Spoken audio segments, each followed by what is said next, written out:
Já estamos de volta com Hora Geral nessa manhã de segunda-feira. Vamos lá?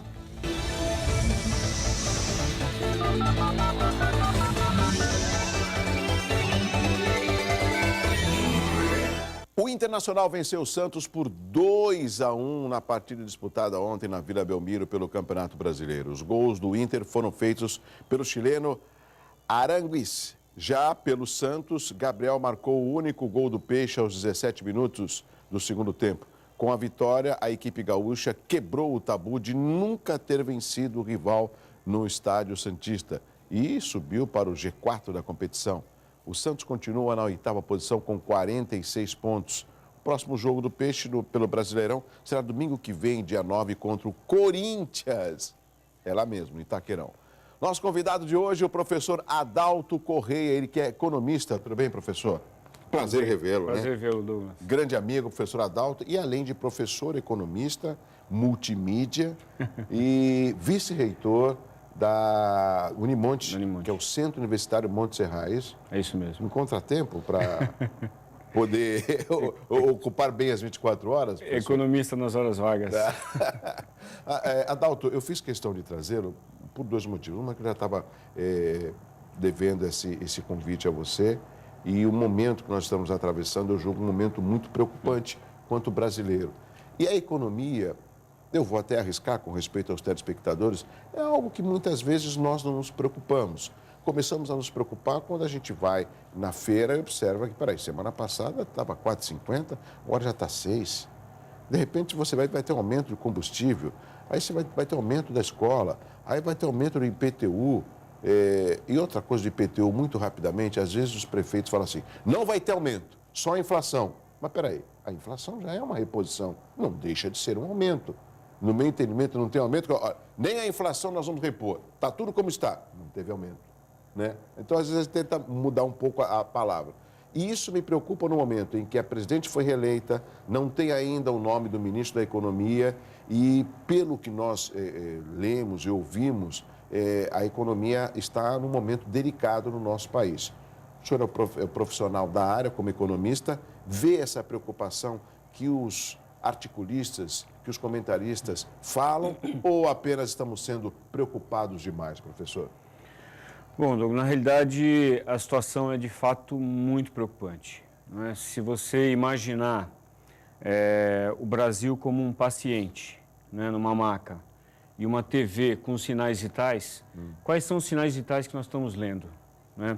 Nós estamos vendo um crescimento econômico de 0,3%, que é o que vai fechar esse ano, algo em torno disso. Vamos lembrar que os Estados Unidos tinham uma expectativa de crescimento de 1,5%, vai crescer 3%, e países muito grandes, crescem 1%, 2%, 2,5%, porque um crescimento de 1% é uma coisa muito representativa. Os países pobres, por exemplo, Angola, crescendo 6%, 7%, é normal que países muito pequenos e muito pobres cresçam muito, porque a base deles é pequena, e os países emergentes crescendo 2%, 3%, 4%. Podemos colocar o Brasil como emergente? O Brasil é um país emergente, 2%, 3%, 4%, que é o que está acontecendo, não é? Aqui na América do Sul a gente só não perde para a Argentina e Venezuela. Nós estamos falando de um crescimento de 0,3%, então nós estamos completamente descolados do resto do mundo. Então você tem, quando a gente fala de crescimento econômico, nós estamos falando do emprego que a gente vai gerar ou não em 2015, ok? Então, um crescimento econômico baixo, uma inflação batendo o teto da meta, quer dizer, a expectativa, o compromisso do governo era de uma inflação de 4,5%, nós estamos batendo 6,5%. Nós estamos falando de as contas públicas completamente desequilibradas. Então, só para entender, contas públicas, o resultado é tudo que ele arrecada versus o que ele gasta. Que a gente fala popularmente no economês. Exato. Aquilo que você recebe e aquilo que você gasta. Gasta para viver. Então está gastando mais daquilo que ele recebe, daquilo que ele arrecada. Exatamente. Né? O Brasil tem um compromisso para equilibrar as contas públicas e continuar investindo, de ter um resultado de 80 bilhões dentro do ano. Depois ele revisou e falou assim, vai ser 49, ok? Agora nós corremos o risco de ter um resultado negativo. Quer dizer, isso a gente vai ter, inclusive, ele vai ter que negociar com o Congresso, porque ele tem um compromisso que é chamado de Lei de Responsabilidade Fiscal, de não gastar mais do que arrecada. E esse ano ele deve gastar mais do que arrecada. Agora, professor Adalto, falando um pouco de política, até para ilustrar para o telespectador, uma alternativa seria o quê? Uma redução do número de ministérios e o número de cargos comissionados no governo federal, por exemplo, para tentar arrecadar mais e não ter muita despesa? Essa seria uma alternativa caseira e que já teria um reflexo no primeiro semestre de 2015, por exemplo? Eu acho que a situação é muito mais complexa que isso. Porém, se eu fosse jornalista e tivesse a oportunidade de, em algum momento, numa campanha, fazer uma pergunta para presidente e candidata, eu faria, presidente ou candidata, me diga agora quais são os 39 ministérios e o nome de cada um dos ministros. Excelente. Ok? Com certeza eu ia colocar a candidata numa situação, a atual presidente, numa situação muito difícil. Eu acho que não são os ministérios que geram esse peso. Não é porque o Brasil é grande demais para isso. É a estrutura do gasto público como um todo. Os ministérios refletem um pouco isso. Sim. Ok? Porém, são uma gota no oceano. Hoje, se a gente for pensar, o Estado brasileiro arrecada alguma coisa em torno de 37% do PIB. Lembrar que o nosso PIB, que é o bolo, é o 7º maior bolo do planeta. Ele arrecada 37%, ele engole 37% de tudo isso, ok? Só que quando a gente vai ver, ele tem baixa capacidade de investimento. Hoje, tudo que ele arrecada serve unicamente para financiar o funcionamento dele.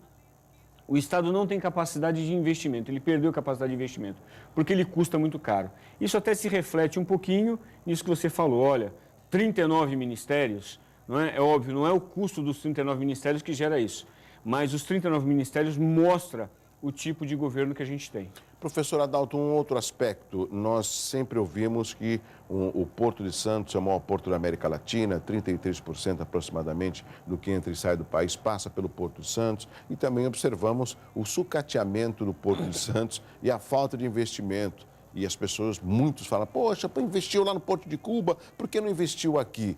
Inclusive, quem esteve participando semana passada foi o Emerson Santos, que é o coordenador da macro-região do PT. Ele falou assim, não é investimento. Na realidade, é uma empresa que tem funcionários lá. Ele tentou, não digo remendar, mas explicar que não foi dinheiro brasileiro para o Porto de Cuba. O que me causa estranheza até é o sigilo com relação ao contrato. Mas, por exemplo, o fato de investir fora do Brasil não é também uma falta de foco em termos de melhorar aquilo que nós temos e qualificar melhor o trabalhador em todos os setores no nosso país? Hoje, um dos principais problemas do Brasil, talvez assim, entre os top 5, nós estamos falando efetivamente de produtividade e de investimento.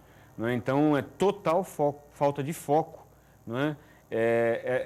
Esse investimento fora. Ele efetivamente aconteceu, é óbvio que através de empresas brasileiras, tem brasileiros trabalhando lá, mas definitivamente hoje um dos principais problemas é o problema logístico nos portos brasileiros. Quando nós estamos falando de saúde de uma economia, o potencial de uma economia, nós estamos definitivamente falando da eficiência que você tem na logística de entrada e saída de produtos.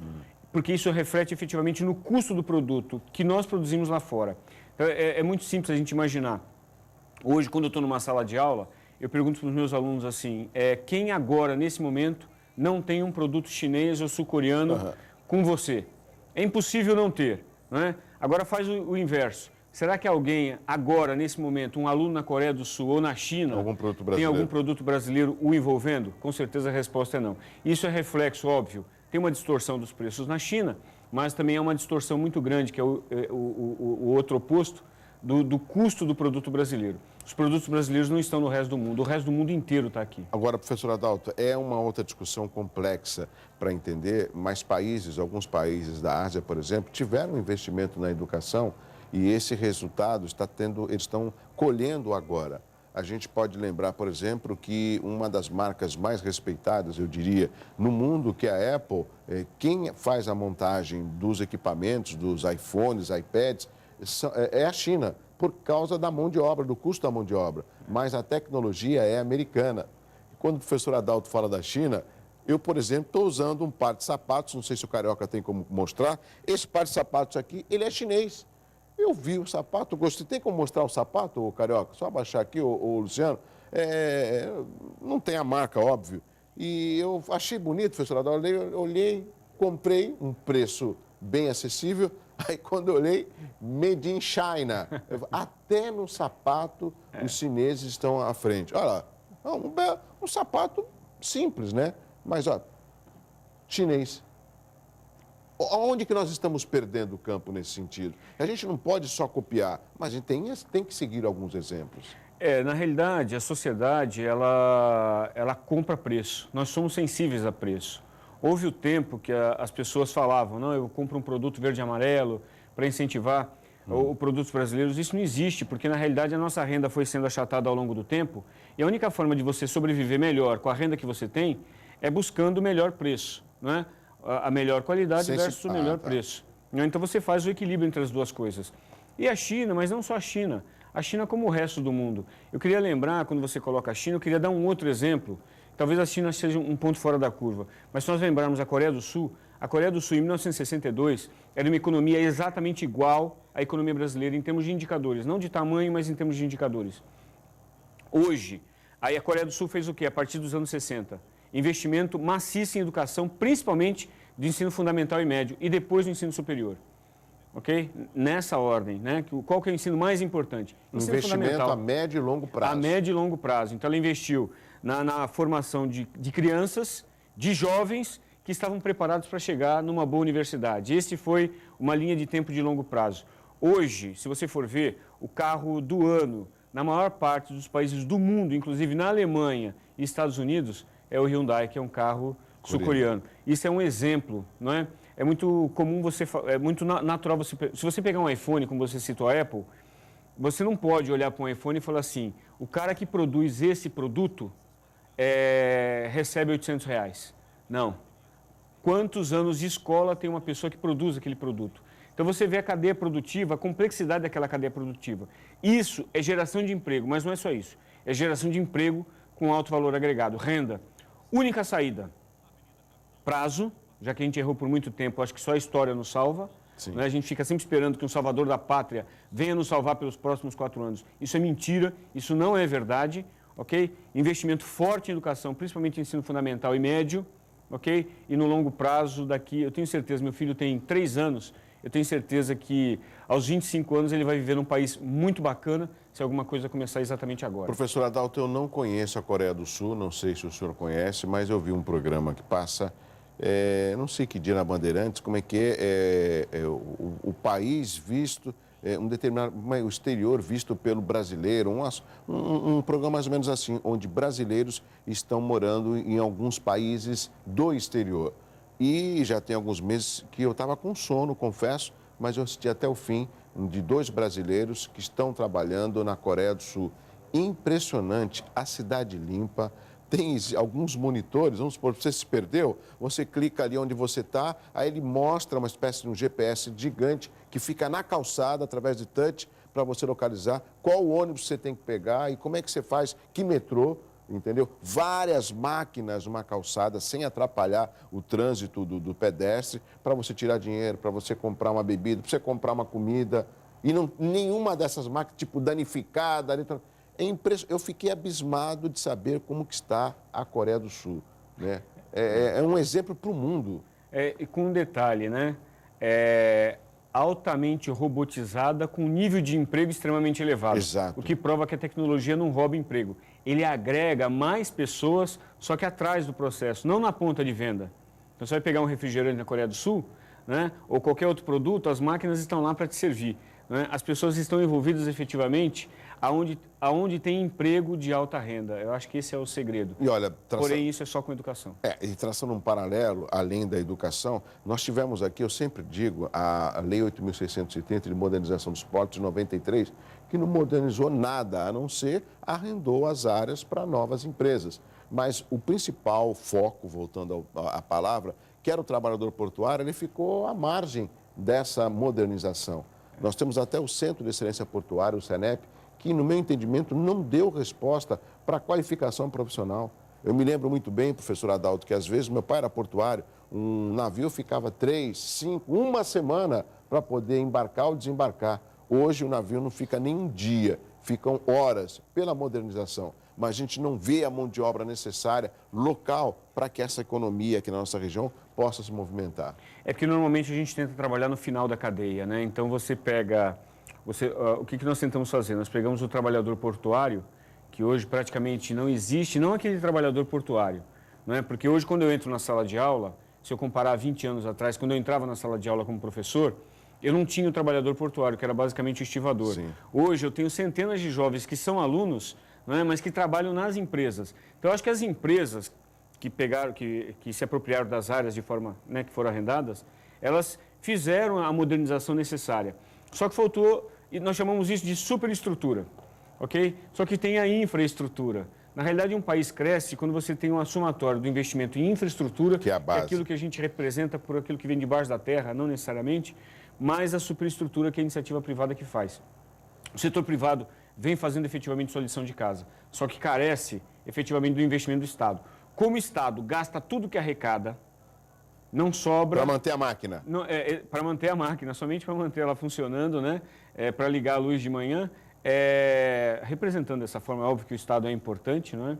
Melhor o Estado do que sem Estado nenhum, mas como ele perdeu totalmente sua capacidade de investimento, você só tem a superestrutura.